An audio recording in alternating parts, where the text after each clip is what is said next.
thought it was quite important to be part of this this conference over this weekend, as we are Birmingham people and we work here, we live here, we're part of the African community in Birmingham, and the role that our organisation plays is that we provide counselling, therapy from an African-centred perspective. So we are one of the few, only counselling service, therapy service in England that actually is registered to function with using African-centred models. Beautiful. And so what we are, so we thought it would be interesting to actually come and share some of that with you today, and to look at and think about how psychology, how African-centred psychology can be used as a liberating force towards Pan-Africanism. So that's what we thought we'd come and share. Yeah. My name is Rameri Moukam, and I'm Davy.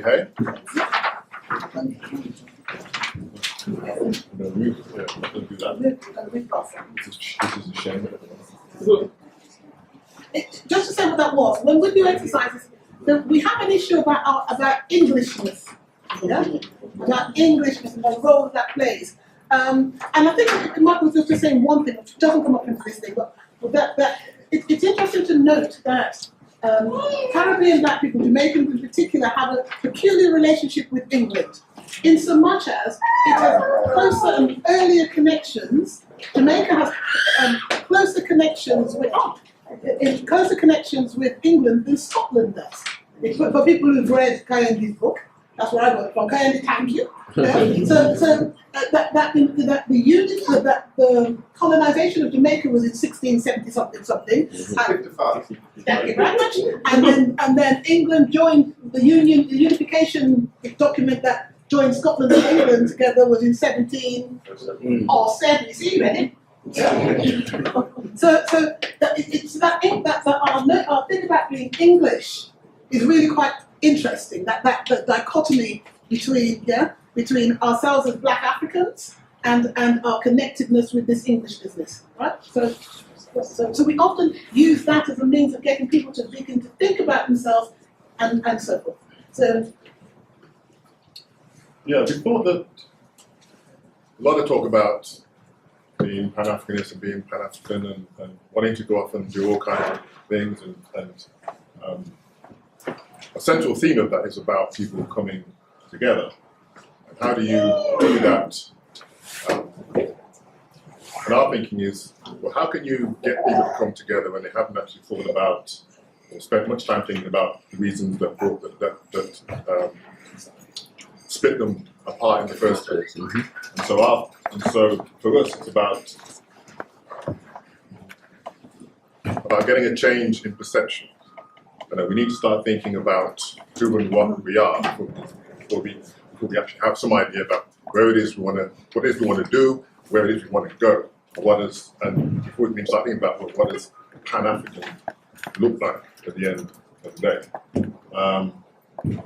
And Amos Wilson talks about we need to get into the psychology of liberation before we get into a lot of the practicalities. We need to know what's going on up here, first and foremost. We need to have a sense of what our concepts are as an African people, what our values are as an African people, and what our philosophies are as an African people. We have to go back to what we had, things that we had before our development was interrupted by people who have no interest in our development. Otherwise, we engage in talk. It's just a talking shop rather than. Because if we're really serious about revolution, if we're really serious about African peoples coming together, then there has to be a shared vision, and that can only come from having concepts and values and ethics and things that live here. So what Amos Wilson talks about is that we function as if we only came into being when we were smacked on the bottom by the white midwives. So we function as if Africa and Africans and all of that, or we had no culture, we had no idea, we had no identity before we engaged with as if we only came to birth in relation to white European thinking and thought. And one of the exercises that we often do is to ask people to think about classical anything. Give us names of classical anything. And what happens is, what's named are all the white ones. We don't actually think about classics and history and whatever in real terms on a practical way around things that were of African heritage. Does that make sense? Yes, it is. Yeah.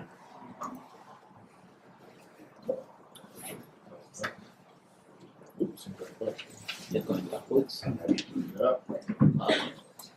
What the Europeans have forgotten and made victims forget is that over half of human history was over before most of the people of Africa and Asia knew that Europe was in the world. The emergence of Europeans, or white people, as handlers of world power, and their ability to convince millions of people that this is the way things should be, is the greatest single propaganda miracle in history. Yes, sir.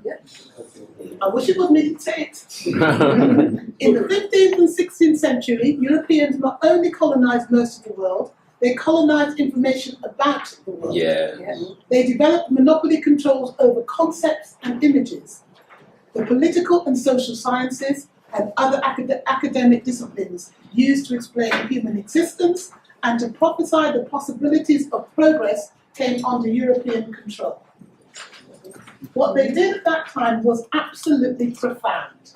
It completely annihilated any other form of thought and belief and thinking, and said, this way, our way is the only way. And that, still exists to this day. If you have a university degree from Africa or India or anywhere else, and it isn't validated by European university, it isn't worth the penny it's written on. Yes. It's still doing it.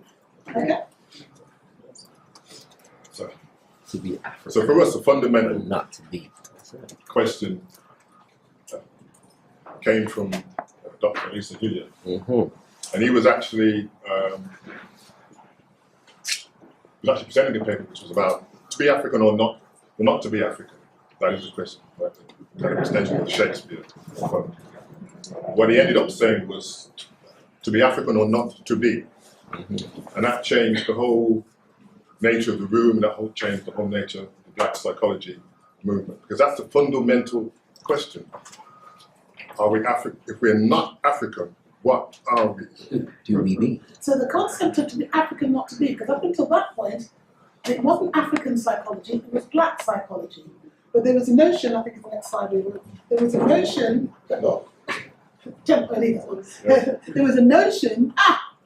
there was a notion that it was, it was black psychology, but black psychology was in relation to white psychology. So all the psychology was understanding ourselves in relation, explaining ourselves using either the white models and so on and so forth.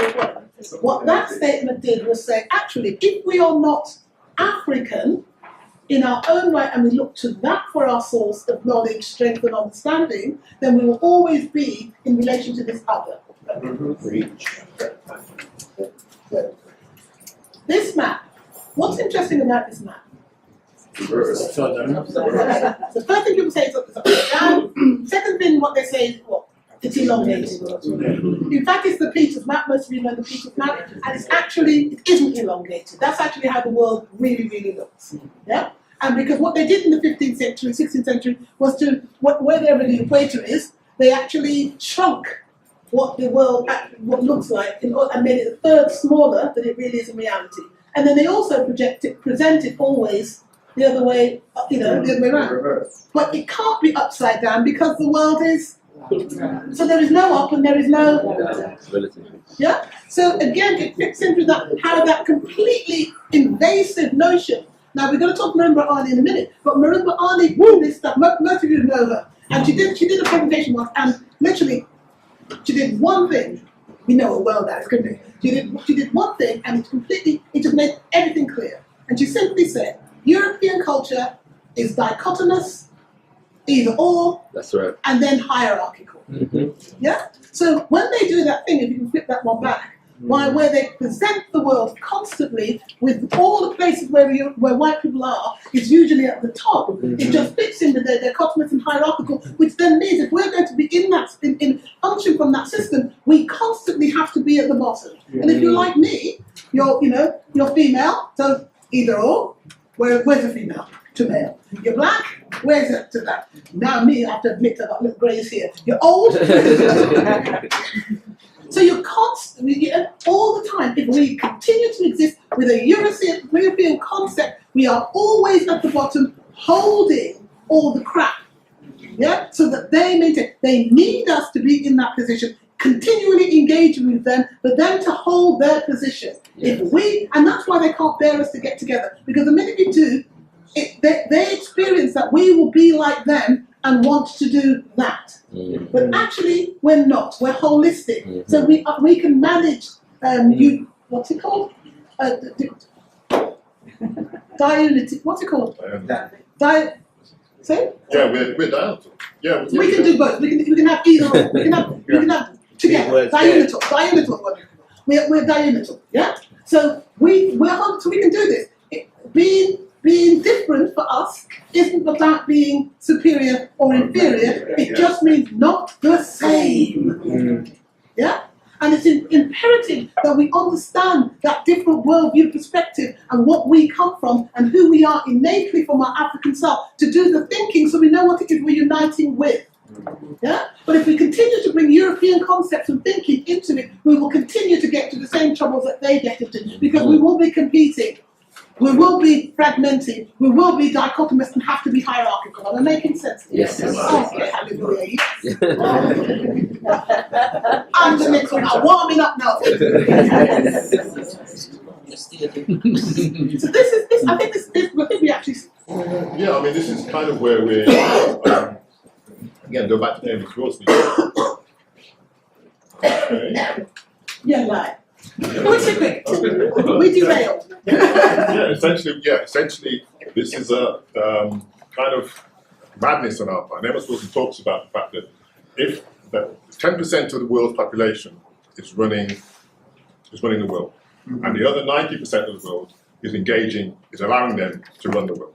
And so that must mean, if we're accepting of that, then we're crazy. Part of that craziness is this cultural derailment, and we are on the we've kind of moved from our notional self on the left-hand side to the right-hand side. So next. So this is about William Cross's. Most people know we're just negotiating with trying to bring him over in February for a convention. But to look at, people need to do their racial identity development. People need to spend time. You need to spend time thinking, focusing, and understanding yourself, and understanding how you've got to be where you are. This is all merged up, so we won't worry about it. Go next, minutes. We are with it. This again is looking at how the Black psychology movement moved from the traditional to the reformist and then on to the radicals. And most people don't understand the radicals. The radicals is when it became African-centered. Yeah, when we actually started. That's the right. first two were looking at ourselves in relation to white people. That's right. And then it's like, no, we're not interested in what you lot are doing anymore. That's what makes it radical. So they said, no way. Let's now look at that. We look at ourselves for ourselves to understand ourselves, and we base it in something that is ours before you lot came along the way. Yeah. Yeah. We it's an interesting quote. This is kind of like where, if we allow it to happen, is where some people would like us to be. We've closed every avenue through which light may enter their minds. That's right. If only we could extinguish the capacity to see the light, our work would be complete. There is a thing about a light that we have been, that the knowledge and information that they stopped us, they cut off our source of where our light came from. What they're saying is they need to let us know that not let us really reconnect with what our source of light was. Yeah. So this is just saying what African psychology is, but we ain't got time to we'll talk about aspects of it in a minute. Yeah. So fundamentally, what we're talking about is how we regain ourselves and understand the light that we need to see. Is that our initial, the African-centered sense of self is that we are these things. We are divine self-image. We are perfectible. We are teachable. We have free will, and we have a sense of moral and social justice. So Karinga took that from African philosophical thought and created that. We created quantum and all that kind of stuff. But that's some of the fundamental principles that if we look at that, then we're looking at the fact that we as a people know ourselves as, let's get this right, you do it right, go on. But we are spiritual beings having a physical experience. So the essence and what's important is our spirit, not so much our physical. The Europeans are more about the physical, the material, because they can control that. So they control everything around them. What they cannot control and what they don't have is the spirit. If we deal with our spirit and our spirituality, then we are able to engage ourselves with the one thing that unites us with God and with everybody else. Yeah, that's what makes it possible for us to have Ubuntu. But we can't do that unless we identify ourselves with all that was, all that ever will be. Yeah, we are energy, spirit, energy matter. It cannot be destroyed. It can only be transformed. So we have to transform ourselves. We have to take responsibility. Stop seeing ourselves through their eyes and what they understand is important. Stop valuing ourselves by their systems and what they have. Life has got to be more, to be about more than the house, the car, the bling. It has got to be about the serious thing of life, which is about relationships, about unity, about love, and about perfecting yourselves and understanding your purpose for being on this planet at this time. And it has to be, getting very close to retirement myself, it has seriously got to be more than work. Yeah? It's got to be more than that.